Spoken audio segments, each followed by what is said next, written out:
Live brunch.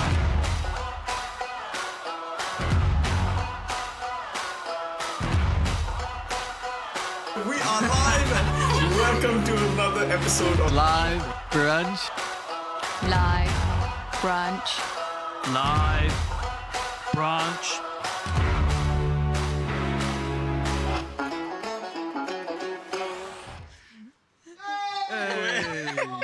Welcome to another episode of Live Brunch. I hope you enjoyed the slight tweak that we made to our Live Brunch intro video and our amazing new set, Yeah. which only has bottles of wine in it and there's no food, which I don't think is a good idea at We thought we'd keep that 11 tradition, o'clock in the morning.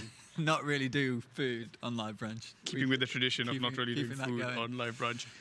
Matt, phenomenal. Thank you so much. What a wonderful sermon. But before we jump into the sermon, we've been having our own little conversation about what is your favorite Christmas movie or any Christmas movie that you're looking forward to. Actually, I don't like asking the question about favorite because it narrows it down to one and then you start judging the person. So just do like, just have to recommend. judge the person. I judge the person when you say favorite. Recommend a Christmas movie. Christine, go first. Oh, well, I always like to watch It's a Wonderful Life. I know it's really old, but I like that. Yeah, we also tend to watch that every Christmas on Christmas Eve. Because just that bit at the end, just, touches you. But I'll tell you what, a new one that might come into the traditions this year for me is a film I watched a few weeks ago. It's not a Christmas film, but it just like, it ends at Christmas. So it kind of feels like Christmassy. But it's called Green Book. It's a few years old, but I just watched it like a few weeks ago. It's like, this is an amazing film. Okay, I'll check it out. We watched The Amazon Grinch Prime. on Netflix yesterday, the one with Benedict Cumberbatch as the voice of the Grinch. It's brilliant. I really enjoyed it. There were some emotional moments as well when the Makes you Grinch laugh, makes meets you cry. Mary Lou Who. Yeah, lovely. Lovely. Why don't you drop your Christmas movie recommendations in the chat and we can grow intellectually and grow in our knowledge of Christmas movies. That'll be ambitious. Matt, do you want to do a quick summary of your preach? Yeah, of course.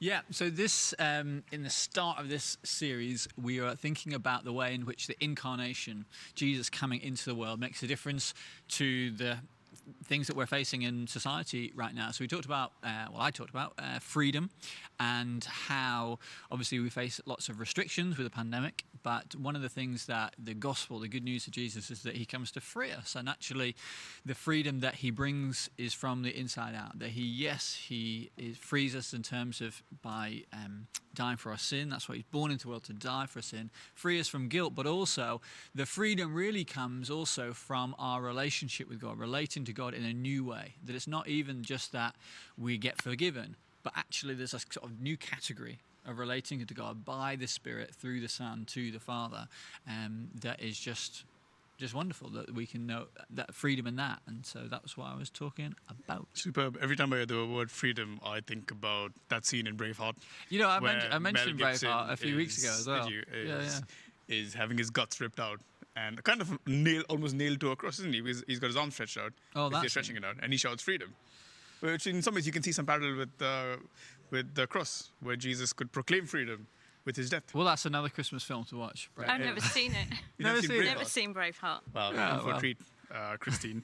But I think just before we jump into questions around the preach, this was a question that came in, and Oh, sure. it's a question that I've had as well. Is often when we talk so much about God the Father, and there was when you talked about we are sons, it wasn't that we are sons and daughters and we're all children of God. Yes, we get that. But the son receives the inheritance.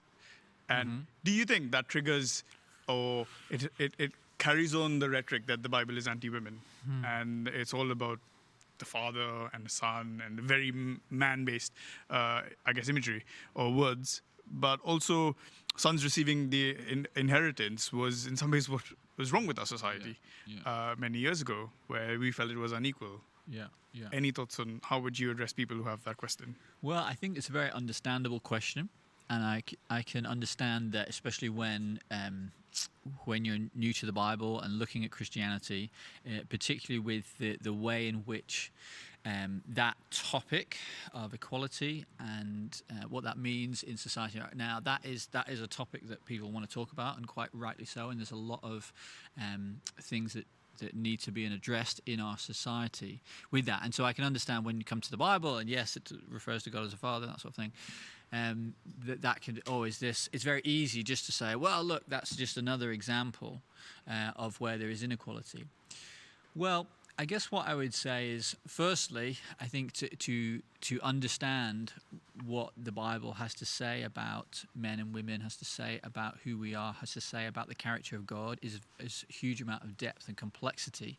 So, of course, it's very easy to dismiss the Bible as misogynistic without actually considering what it's actually saying. I think the other mistake that's sometimes made as well is that when we're talking in terms of who God is particularly in terms of referring to God as Father and Christ as the Son, again, it's important to think about how that's come about in terms of, I guess maybe instinctively what we say, well, when we say that, what we mean is that God is like a father we understand, because that's our frame of reference. And when we're coming to the Bible new, the meaning of the word father has been defined by our experiences. And so, of course, to turn to, oh, right, then God must be like that. Actually, the Bible tells a different story and starts with a completely different starting point, that actually what a father is not defined by experience. Actually, God is not a reflection of us. We are a reflection of God. And so it's important to realize that things are that way round and look at how God chooses to reveal himself and define himself and start from that, rather than come with our, I guess, ideas of, if it uses that word and uses that terminology, therefore it must mean also these things as well. Do you think it implies, I guess, qualities, or, when you think father, you're thinking, what does a father look like in terms of how the decisions they make, the role that they play, might not always be a male thing? Or do you think the two are actually quite linked? Say that again, just so I understand. When we think father, and if let's go back to the beginning, where God the Father defines what fatherhood is, rather than us defining fatherhood through the men in this world that we've encountered and experienced, or the relationship that we've had. Do you think that the fathering qualities can be independent of being male in this instance, or is it very much linked? I realize this is quite conceptual, but yes, I think it is important to have the distinctions there and not just apply everything that we understand as a father or have experienced as a father and put that on God, because God is not male in the sense of we understand male and that's the label, that like everything that's true of a male is true of God. Jesus says to us, if you see me, you've seen the Father. You pray to God as Father, because he's teaching us about an aspect of God and using language that we can relate to and understand. And there is a meaning to that. But God, we describe God as a Father, but we also even in the message I was describing God as judge. God is a judge, and there's many different aspects of God. We could go on all day. We get in a rabbit hole. But if you have lots of questions around this topic, matt.carvel@Emmanuel.com. Send in your questions. Yeah, please do. I think going back to the preach, and I guess Advent as a whole, we're looking forward to the coming of Jesus, but Jesus has already come. Are we looking forward to his second coming, or why do we celebrate Advent? Christine, you go for that one. Well, of course, we know he's already come, but it's important to remember, isn't it? The Psalms are full of stories of what had already happened to the Israelites, but we retell them because they remind us of what God has done, but they also remind us about what he will do. And I think during Advent, it is good to reflect on the fact that, I think it's in Isaiah, it says that the people who walked in darkness saw a great light. And we know that although we're very cushioned in the West, that actually the earth is still quite dark. There's still oppression. There's still people being abused, trafficked. It is a dark place, and we do need the light of Jesus to come. So I think there's a sense in which we can reflect on that and express our longing for that, knowing that there will be a day when every tear will disappear, when Jesus comes again. But in the meantime, we long for what we know know of the light that has come into our lives to come to others' lives. And so I think it's a great time to reflect on that and not to be so unaware of the darkness, because we do live in a fallen world, and we are so privileged often in our comfortable homes, whatever, to not think about that very much. And so it also is a time when we can think about others. Yeah. I think that's a theme that will be picked up next week in The Light in a Dark Place.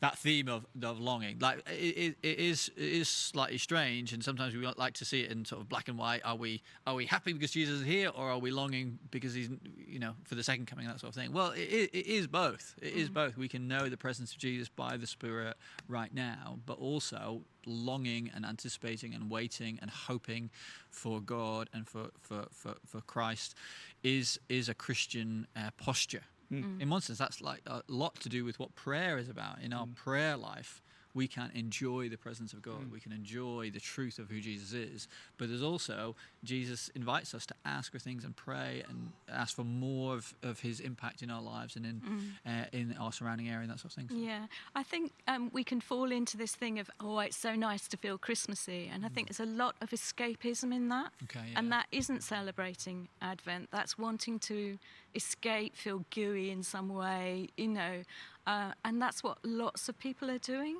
But I think this is a time when we can really, every time we see the decorations or the lights or something like that, think, no, this is a shadow. This light reminds me that there's a greater light, and it's not about escaping the world, but it's about being in the world with Jesus living in us. That's brilliant. I think there's something about Christmas and Advent which teaches you principles that you can apply across the whole year. So we don't just celebrate the birth and the coming of Jesus once a year. We kind of do that all through the year. And it probably gives us language, it gives us rituals to help us understand and celebrate. So whilst I don't play Christmas carols all year round, a song like "O Come, Let Us Adore Him," which is a Christmas anthem, is a song that you can sing all year round. And it's because we've had Christmas.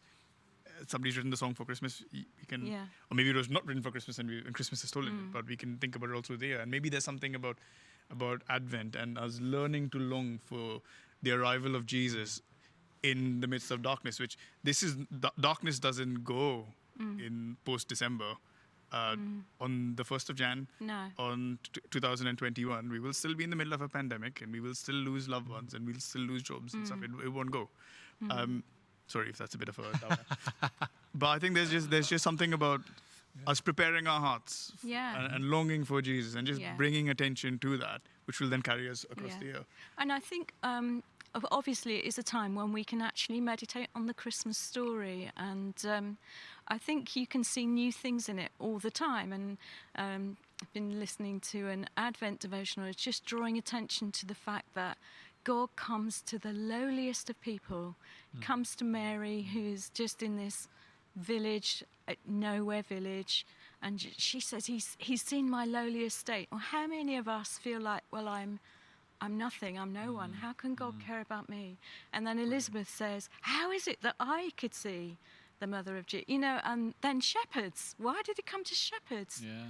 They're just ordinary people, and this just reminds us, perhaps in a way that throughout the year we don't think about those stories. We can think, wow, I am an ordinary person and God does care about me. Yeah. Brilliant. Oh, that's so good. Because he does come into such a humble situation, and we don't have to be white middle class for Jesus to come into our midst. Certainly not. To be in any lowly situation for him to come in. I have two broad questions for us to look at. The first one is around the overfamiliarity about God the Father. And then I guess then the second one is a bit more unpacking some of the stuff we said about freedom. Okay. So let's look at the first one. You know how you talked about and let's not dig too deep into analogies, because it's an analogy. Being invited to the judge's home for Christmas dinner. Yeah. And I guess what we're trying to communicate is the relationship that God offers to his children. Do you think we get to? It's more God around the Christmas table versus God who's seated above the heavens and the earth on his throne ruling, and just the splendor and the holiness and the awesomeness of God. Do you think we get too comfortable with God? Can we get too comfortable with God? I would say no. Because if Jesus has brought us into fellowship with the Father, I just don't think there can be any deeper way in which we can be familiar with God. Like if it's the Son of God himself that has come to us and come into the world, come into our lives, and to bring us into fellowship with the Father, like that surely is the most familiar place to be. At the same time, what you said is also true about God. And so I think probably to think of being familiar with God being like a scale in terms of like, can I be too familiar with God? And like, it's like knowing God really intimately and being really familiar with him at one end of the scale and being distant from God at the other end of the scale. Well, I think if Jesus is bringing us in, we are at that end of the scale. And so that's why it says in the passage that I read, another place, like through the Spirit, we say, Abba, Father. Like that is a term of intimacy. But I think one of the things that we often do as people with our limited understanding, and myself very much included, is that we think of one thing at the expense of something else. And we're not very good at holding things in tension. And sometimes when we do that and when we embrace the being familiar with God, we just think everything else about God is not really that important. So of course we can say Father to God. Jesus teaches us to pray that way. But he doesn't do that so that we can suddenly forget that he is the sovereign Lord Most High. The Bible also says that Christ has also come to demonstrate that. And I think the disciples, as they got to know Jesus, as they walked with him, at different points they would have maybe felt different things. You know, you have the disciples laying their head on Jesus. Like, what a tender way of being affectionate. And that does communicate. Jesus didn't say, whoa, too familiar. He's comfortable with that. He's saying, this is how I want you to relate to me. But also, the disciples also saw Jesus in the Transfiguration, where he's like, wow, this unapproachable light almost. They're bowing down and worshiping him. So both those things are true. And I think the Christian walk is to hold both those two things in tension, that we come to a God that invites us right close to him. But also he is the sovereign Lord that we can pray to and expect him to do great things and expect the second coming where every knee will bow before him. And we want to embrace those multi aspects of who God is. Superb. Christine, do you have anything to add to that? Or are you just like awestruck I with think Matt's I just answer? heard the question a bit differently. I was just thinking about the prodigal son, who in one way was very overfamiliar, because he took all the inheritance from the father. Yeah. This is mine. I've got this now. Whippy, and goes away and lives a life of sin. Now that's an extreme, but I think sometimes we think, oh well, God's done it all, and they're not paying attention to the fact he wants our good, and he has plans for our lives that are for our good that may not fit in with quite the way we would have chosen things to go. Yeah. So I think I was just reading the question a bit differently, because I don't think you can be, I think that term being over familiar is perhaps not helpful. I think you can't be over close in relationship with God. But so I think unpack what you've said about how there's two ends of the over familiarity. Yeah. There's one is with affection, but then there's the other with sin. Yeah. And because I trust in God's forgiveness and I trust in his love for me and his benevolence and he's going to write off the £10,000 fine that I'm about to receive. I can go do whatever I want. Yeah. And yes, the prodigal son took it to the extreme of squandering on all his wealth or on prostitutes and what have you. But there could be like small instances where you're like, well, I could just look at that picture of a naked woman on my screen and that sort of thing, which is not squandering all your wealth on the prostitute, but is just living in a little bit of sin, which you think, but God's forgiven me. Doesn't so really is that matter. okay? Doesn't really matter. But actually, we're forgetting then that God is holy, and that His desire for us is to be holy like Him, and that's His ongoing work in our lives, isn't it? Yeah, brilliant. My next question, and this is probably going to be the last one, is the whole freedom thing. So I find that when I hear stuff about freedom. I was like, well, there's a whole bunch of stuff in my life which I don't feel like I'm free. There's desires, and I guess there's some sinful ambition, which I feel like I'm a slave to.